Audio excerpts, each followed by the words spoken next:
little cute doggy. Yeah, y'all know I'm always with my dog, but this is Milk Crate Ministry. I'm just gonna go ahead, try to show y'all what be going down in our area.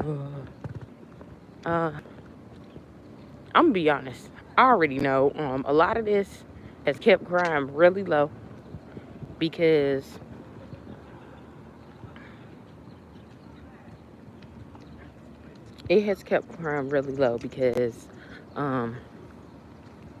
people are getting help.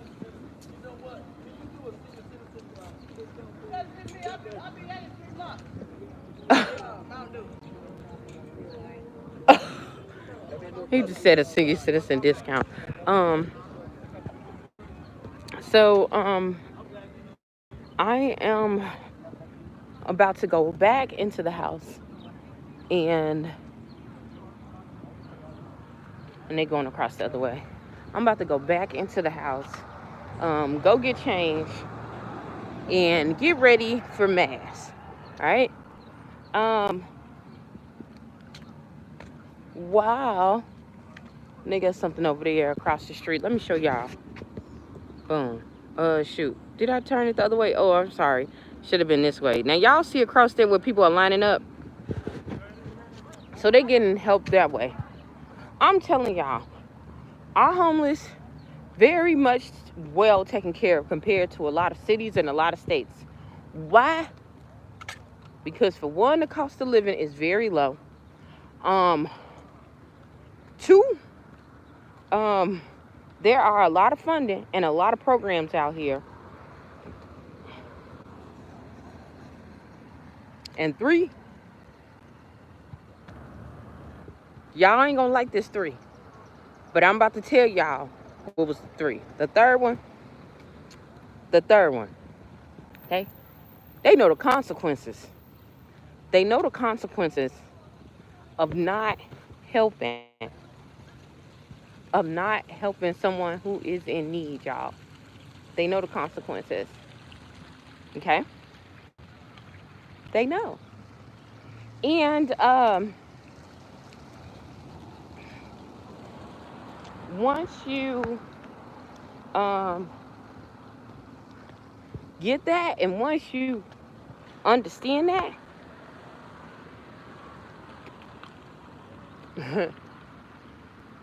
then especially when you're trying to do something,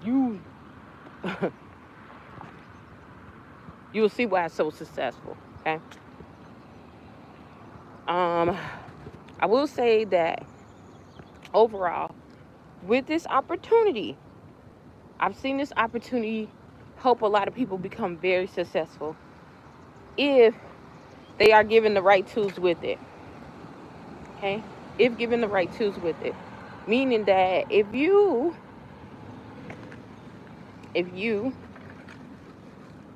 are going through this situation and you're going through a hardship, this is an excellent place to get basic, I'm going to say basic assistance that's going to go a little bit past than what the standard is going.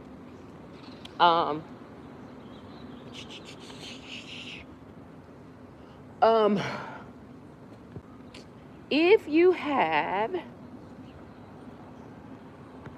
no mental illness, and this is your first time being homeless, the chances are of you succeeding and to become successful, because you have to change your mindset usually, is usually 79%. Okay? 79%. And that's according to the National Council Study of Homelessness, all right? If you go your second time, the second time is decreased by 20%. Okay? So it went from 79 to 59.8%. Okay? Just second time. And that's if you do not have a mental illness. Okay? The third time, and I know y'all like, well, how is this happening on the third time? I'm tell y'all, and I'm gonna be very honest. Y'all see my thing? I was homeless 3 times. The third time it definitely was a decision because I was not about to let, well, all of them was kind of decision for me, but I was a decision for everybody, but it was a decision for me because I was not, in order for me to move up, I had to step back, you know, that kind of thing. I know that sounds kind of weird, but that's what I did in order to get back up. So if you are homeless for the third time and you don't have any mental illness, the chances of you getting a mental illness is up by 25%. If you have any children, the chances of them to have a mental breakdown is up by 50%. Well, actually 52%. And the chances of you succeeding and not relapsing and becoming homeless for the next year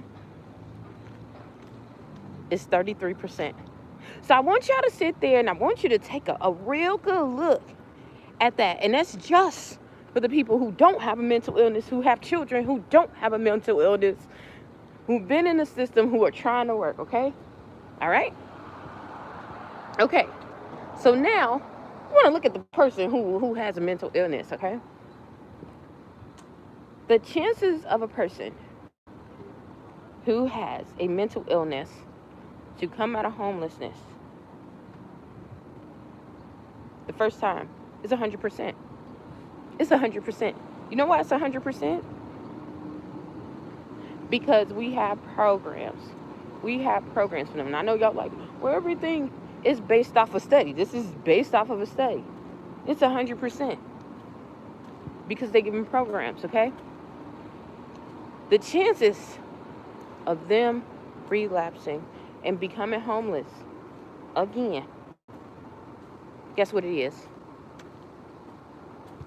99.98%.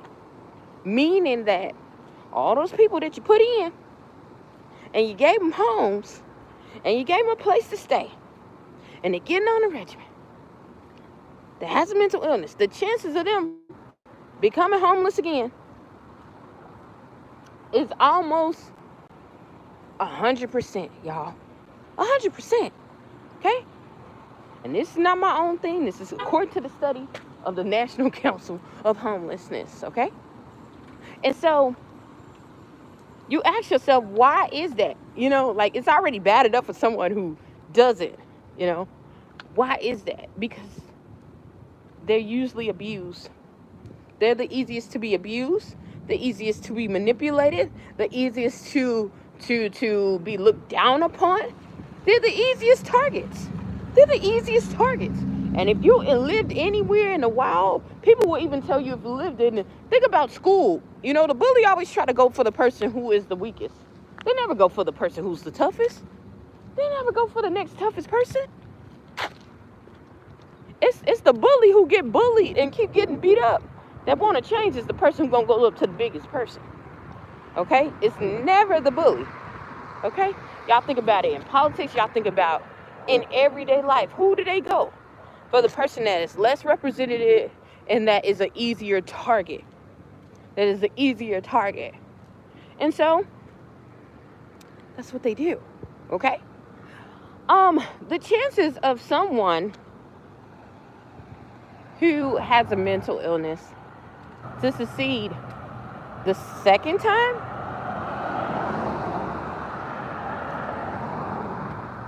goes down to 49%.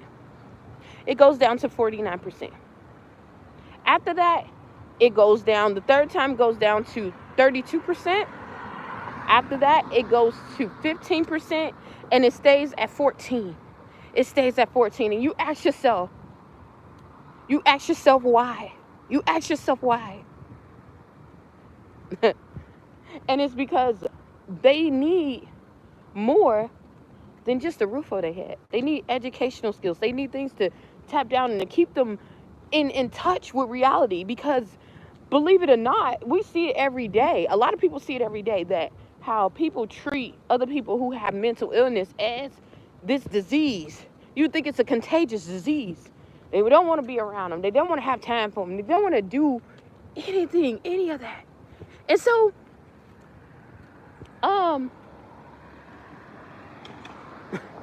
I implore you to really, really ask yourself, you know, what can you do to fill the gap? Because I can honestly say that the system that we have created, the system that we have, is not enough. Okay, and that's why you have a lot of street ministries out here. We have so many that's been out here for decades. Okay, they've been out here before I was even born, before I even thought about this place or even moved to this place. Now, I've only been here for 8 years, but I've seen the tremendous growth. One thing that I noticed is that when I lived in Northwest Indiana, this was a trip. Like, they can grow their vegetables here. In Northwest Indiana, for the most part, it was illegal if you lived in city limits to even grow a lot of vegetables. You couldn't even do it unless it was already designated that way. And luckily, I had the part of my family that did grow, that was there. They grew a lot of onions and watermelon and strawberries, and potatoes. Those are easy. And so, doing that, having that opportunity to see that, I saw a difference in a lot of things. Like, they never out here. You rarely see people that are hungry unless they are from a different place. They're from a different place. I never seen this this kind of. As a matter of fact, I've seen people throw away stuff, and it's just like, I've never seen it. I never seen it. Like, people waste food. I've never seen it. There's also always a lack, but this is not it. This was not it. But when you're dealing with homelessness, it is a lack, because you don't have a stove, you don't have a backyard. You are in the backyard. You're in somebody's backyard, but you ain't in your own. Okay. And so, yeah, it just shows you that it's necessary. It shows you that it's necessary, and it helps to keep crime down. It helps for the population, because guess what? If your needs are being met, chances of you trying to go and rob Billy, Bully, Susie, all them are gonna be low. Okay? So, yeah, it's a great way for that. But also, not only that, it's a great way for you to see it, understand people and see things. And that ministry it helps out and fills in the gaps for things that will not be there, that would normally not be there. Okay. Prime example, I'll tell y'all prime example, that they started that crate ministry. They started a long time before I went through whatever I went through. But I remember that it was another ministry that would feed everyone 2 times a week. Okay. And then it was another one that would feed you 1 time a week. And so I remember when I was working, and this helped me, y'all. I don't knock this, y'all. I remember I stayed in a place here. I stayed in a 1-bedroom. The rent back then was $3.99. I know y'all like, what? And I remember when I lived in Gary, the rent was 7 something. Because you're staying closer to Chicago. People don't talk about that, but here, the rent was $3.99. $3.99. Okay, so I'm like, okay, I worked at this job. The only bad thing here is just like getting the actual jobs for your qualifications, for the qualifications that you have. It's a lot of networking. So if you do not have the proper networking, you probably won't get the best job here. So I would say definitely networking. And so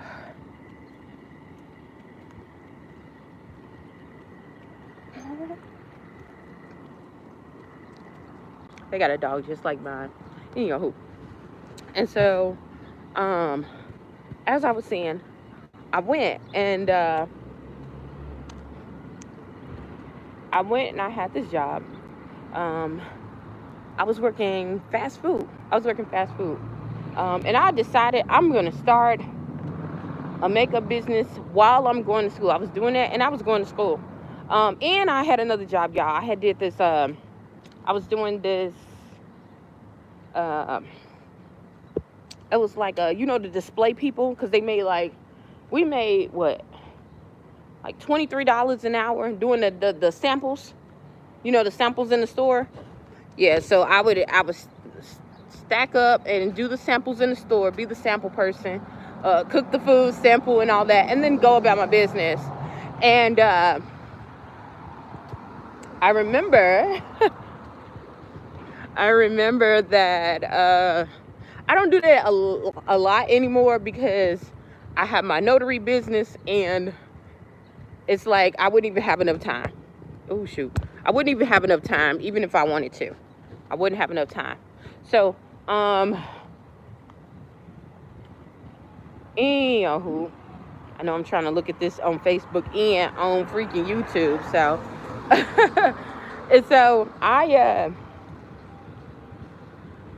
I was doing that, and I literally, like, even though it was $399 for, you might as well say $400 for rent. I remember that working at that restaurant and paying my bills, I still didn't even have enough for electric. My electric bill was freaking $400 a month. It was so crazy because the wiring in there was crazy. It was a mess, y'all. It was a mess. A lot of stuff I might have to describe on another thing, but and then the next year I would be paying water at that place too. And so I got up there and I made it an intention to, like, okay, I'm gonna go and start my business, which meant that I had to cut down on expenses. And because I had 2 jobs, I could not get food stamps. I had to go to the farm wagons. And I ate what I had left. I took those veggies and ate, which helped me a lot. They also had some kind of like meats and stuff, which was cool to me. Like, okay, whatever. Something that. But I remember it was a outreach group that would get this funding to do certain things, and it would help bridge what I was missing to the point where I can get back on my feet and fulfill my dreams. You know, had I not had that, I wouldn't have had emotional support too, because when you're out and you're doing things different, a lot of the people that I had friends during this time, they were all trying to party. They were all trying to do crazy stuff. Some of them was trying to do crazy stuff. Some of them was following around me. And some of them were doing a lot of stuff that I was not trying to do. I really was just trying to search God and find out what my purpose was. Not only my purpose, but just stay in the will of God, because, you know, the enemy will try to get you locked on purpose too. But just stay in the will of God and just find myself, you know. And so that gave me an opportunity going to that place, going to go get meals. They talked a lot, and I didn't really say a lot at all. I didn't say anything. I didn't really have too much to say, but being around it gave me a sense of comfort of knowing that it is okay. Not only that I'm doing the right thing and things will get better. And listening to other people's situations can make you grateful for what you've done and what you've accomplished, and to let you know that you are not going insane. I met a guy, and we are still friends to this day. I'm so grateful that I met him. He's very tech. I almost said this day. But during that time, you know, when that ministry was really helping and was serving, he was literally homeless. I was not. Okay, he was homeless. I was not. I was not serving with that ministry at that time either. And what he told me was very profound. We had both came from almost the same kind of place. We came from Northwest Chicagoland area. And he sat down. He had just got his master's in graphic technology and engineering. And so he was already making a certain amount of money, but he knew he had broke down everything that was going down. And he had talked to some of his professors at the time, and they started talking about how things are going to, the trajectory of things that are going to happen very soon, and why it is imperative and important for you to either get around like-minded people to further what you're doing, or to save and get to a place where you can be stable yourself. And they went through this plan, and he noticed that the way that he was going, the money that he was spending, where he was living at, because he was living with a roommate, but they stayed like out north because it was a safe, it wasn't built everything like this, you see all these condos, and where I live in it wasn't like this when I first moved to Fort Wayne. Definitely wasn't. None of this was built, okay? This was a whole bunch of Masonic stuff that was going on. They had the Scientology. It was just a whole bunch of churches on top of churches on top of churches. It still is a lot of churches on top of churches on top of churches. And a lot of, what's those, like, stripper joints. Man, there's stripper joints everywhere. But anywho, and so he decided, he talked to his professor, and his professor is, what is it? When they do with economics, micro, something like that. But it's something with learning about the economy. And they made out this plan of him either living and reducing his means for a year and then going to get his stuff, or going to a smaller place and just reducing his funds that way. And so he made the decision to be homeless. He made the decision. He lived in his car. And I don't know why we started talking about that, because I lived in my car before too. And he stayed there. He stayed very in a patterned way. And he stayed there for a year and a half. And now he was making like 65 then, but now he's making a really good amount of money. So, and now he's able to be comfortable. So sometimes you have to just get out of that mindset, You get out of that mindset and you can flow. And so that, just seeing that ministry and opened me up to a lot of things, and let me know that I was not on my own. I was not going kind of haywire. Everything happens in divine timing. And don't sweat the small stuff. Don't sweat it, because he had a goal. It was like a goal. So some of those missions, they help a lot. I know y'all don't want to see it like that, but it is, for the most part, it does help. And then not only that, it helped me, another mission helped me. That's why I ended up joining that mission, though. But it helped me going through the whole process, because when I was, struggling, I was leaving domestic violence and all that other stuff, and I was getting help from professionals, y'all, at a shelter. I noticed that a lot of those people were jealous of me. They were jealous, y'all.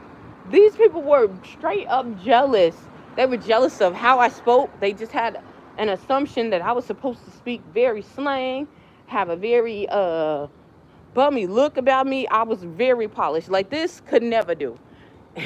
I'm grateful that the experience that I had made me relax a lot, but it's gonna come back, y'all, because I'm looking like hocus pocus out here, but that's okay. But just notice, when I dress, I dress. Just know that when I dress, and I keep it like that. But I was getting attacked. I was getting all kinds of bad things happening to me when it was supposed to be a place of security and a place of safety, and it wasn't. But those outside ministries, they helped a lot. And so that's what I say when I say what I say. That's what I say when I say it. Okay, it is definitely needed. Especially for someone who is like me, who looks like me, who it's definitely needed. Okay. So, that's why I support them. That's why I'm with them, and that's why I created a sector in my business for that. I created a sector in one of my businesses for that. For that. Because I know that there's so much work that needs to be done, and you see it on a different level. But I've seen it in different variations, and I've seen it where it helps in a lot of other things. I've seen kids that have been on the street. Everybody thinks that every kid is getting picked up by social services. Maybe in the hood, but not here. Maybe in the hood, but not here, y'all. Not here. Not here. And a lot of them services help those babies get the clothes that they need. Things like that. Another thing that a lot of the outside ministries do, which I put a lot of focus on, was helping young men get the things that they need. We always talk about the women who are in need because we see a lot of single mothers and things like that, and that's true. But there are a lot of single fathers that are doing their doggone thing and doing the best they can. And so we give out those necessities. We have young men. Women give birth to men. They give birth to boys.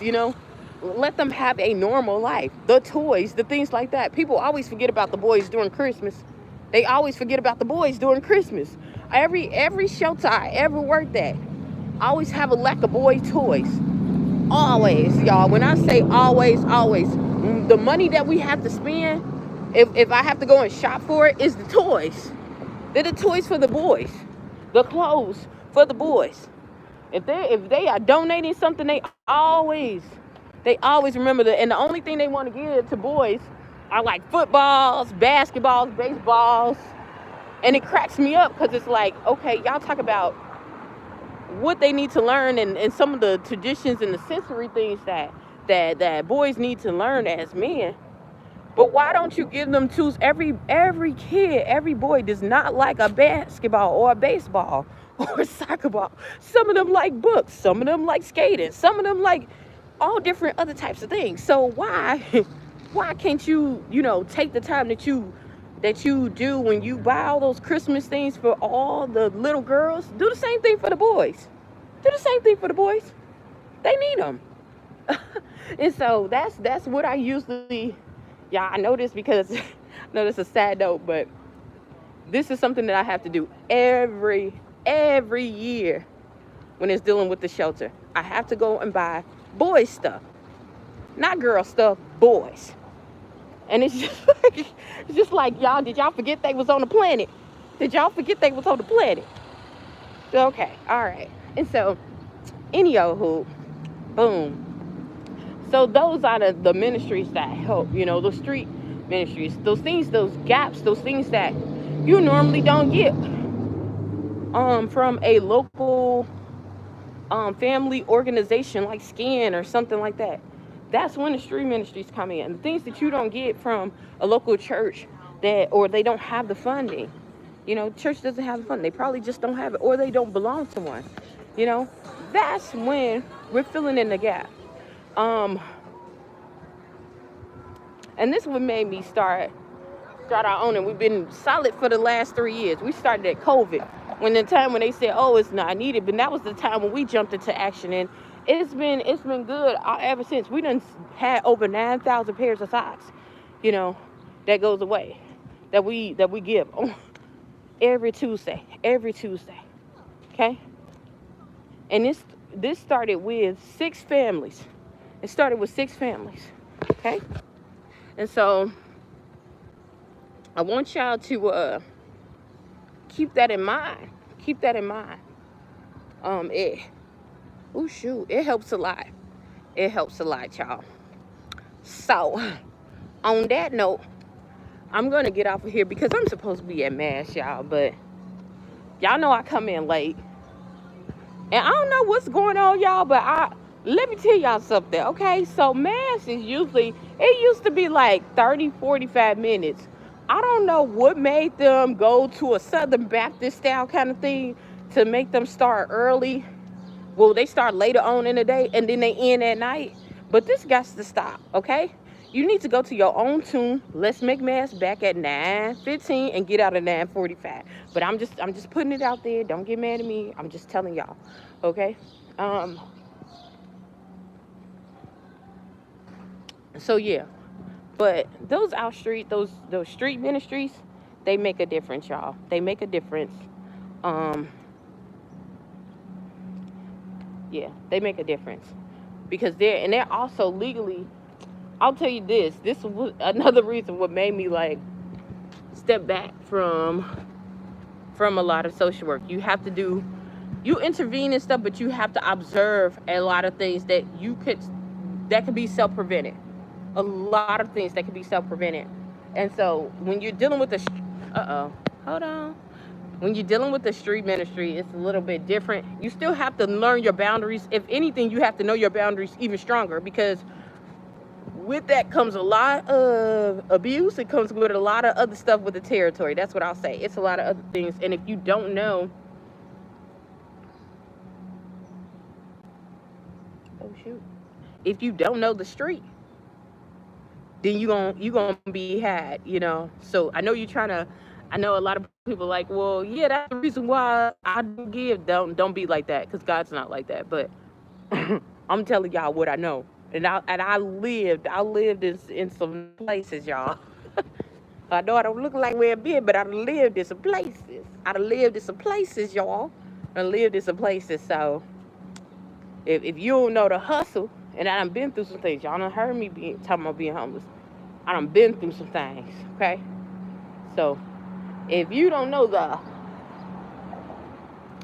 hustle and the bustle, then you know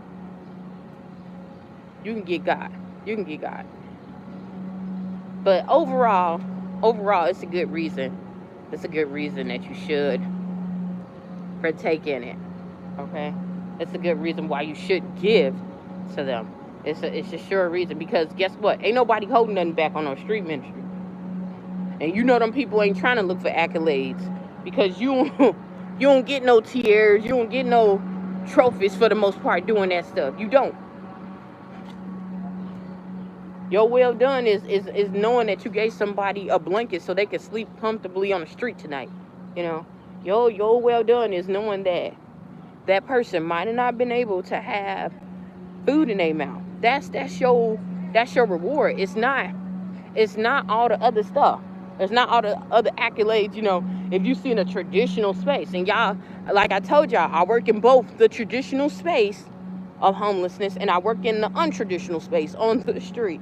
Okay, ain't no little pretty little bowls out here. Ain't nobody said good job. Ain't none of that. Okay, you gotta go hustle. You gotta be your own publicist. You gotta go to people and say, would you like to donate? Would you like to give this blanket? And they looking at you. Who are you? How do we even know this is it? You know. And still, they can see where it's going, and still look at you like, yeah, they still want to come up. They still want to do some stuff, you know. So that shouldn't be your reason not to give, just because of a perception, or even if it's true, it still shouldn't. You might just don't need to give to that organization, but there's so many that you can give to. So I would implore you to go. I would implore you to go and do just that. On that note, I am definitely going to get off of here, because I need to go and make this soap.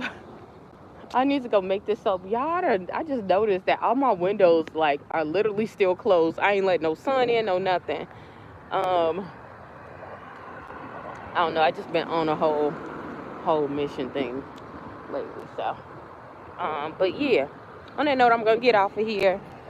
Hopefully something I said or done will help you on your journey. Please stay tuned to Journey to Jerusalem, y'all. Bye.